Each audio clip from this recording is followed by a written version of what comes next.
This is a Western Digital passport drive. It is 5 terabytes in size. The fact that it is 5 terabytes, it's a lot of capacity for such a small physical size.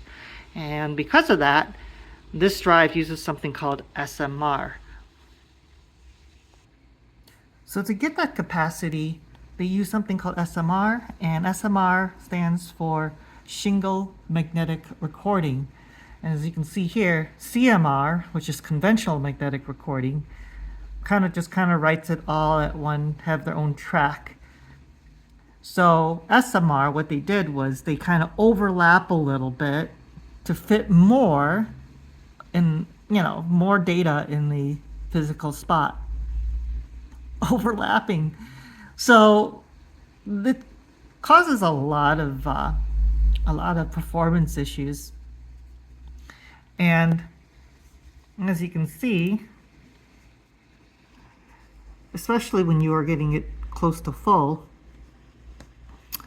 at around 3.5 terabyte mark, when I was, copying files over to it, I was getting slow performance. I'm writing right now a large ROM file. As you can see, these are emulator ROM files. And it is 8 point something megabytes per second. As you can see, it bumps up a little bit every so often. And that is, it goes up to like 30 megabytes per second every so often. And there you go, I actually caught it. But it quickly drops back down. It's not sustainable. And if you look at it on Task Manager, you can see that the active time is at 100%. It's pegged. And you see that little bump there? But you see that whole sea of land? That is the slow performance throughput with that one little bump of fast 30 megabytes per second, and it goes straight back down.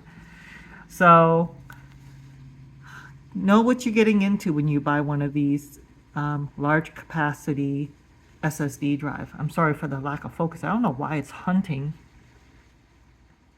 But anyways, especially when you get close to, like, I want to say like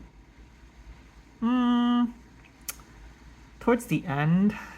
Again, like I said, this is a 5 terabyte drive with 4.5 terabytes of available capacity, like usable capacity, and at around 3.5 terabytes is when it starts doing that. So I had a whole terabyte to myself, and then that's when it hit a brick wall. Now hard drives, physical hard drives, they started anywhere from around 100 megabytes or whatever. For me, it was around 60 megabytes per second, and it just kind of started dropping as you get closer to the end. And that's normal, I was expecting that all the way down to 30 megabytes per second. But I was not expecting, and I didn't realize it when I bought it, was that it would go all the way down to almost single digits, right? Read and write speeds. But now I know this is supposedly normal. And I already did some tests. So using the official Western Digital Utilities drive. Come on, why are you having such a hard time focusing? And as you can see, smart status passed, short drive passed. I'm copying right now, so I can't do a long test yet, and I want to do the long test once it's done copying. So there's nothing wrong with the drive. This is actually supposedly normal behavior, and I did more research. This is actually considered expected behavior. So yeah, kind of be aware what you're getting into.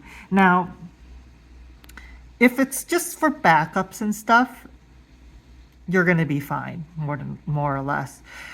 If you're going to be using it for, accessing read and write a lot, as long as you stay under a certain percentage, you probably will be fine too.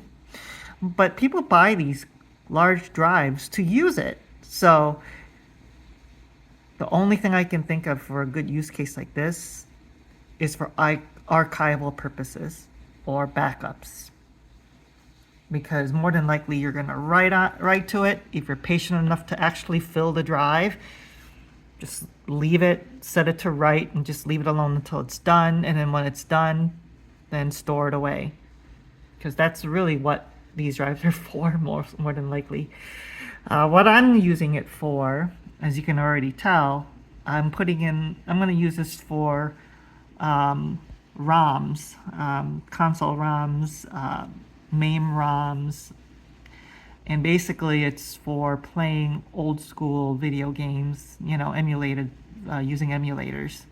And that doesn't require a whole lot of speed, so I think I should be fine. I'm putting it on a portable drive because I want to be able to take it to a friend's house, plug it into a computer, and just play. That way I don't have to take a whole computer with me to play a game or something. Although, I am working towards that.